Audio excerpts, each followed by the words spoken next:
اس غم کے بعد اللہ نے تم پر طمانینت نازل کی، ایک اونگ جو تم میں سے کچھ لوگوں پر چھا رہی تھی، اور ایک گروہ وہ تھا جسے اپنی جانوں کی پڑی ہوئی تھی۔ وہ لوگ اللہ کے بارے میں ناحق ایسے گمان کر رہے تھے جو جہالت کے خیالات تھے۔ وہ کہہ رہے تھے، کیا ہمیں بھی کوئی اختیار حاصل ہے؟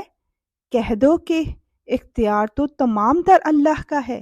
یہ لوگ اپنے دلوں میں وہ باتیں چھپاتے ہیں جو آپ کے سامنے ظاہر نہیں کرتے۔ کہتے ہیں کہ اگر ہمیں بھی کچھ اختیار ہوتا تو ہم یہاں قتل نہ ہوتے۔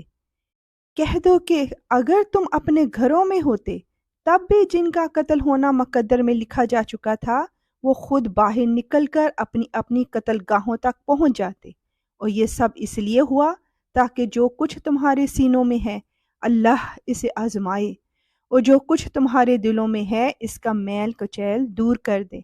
اللہ دلوں کے بھید کو خوب جانتا ہے۔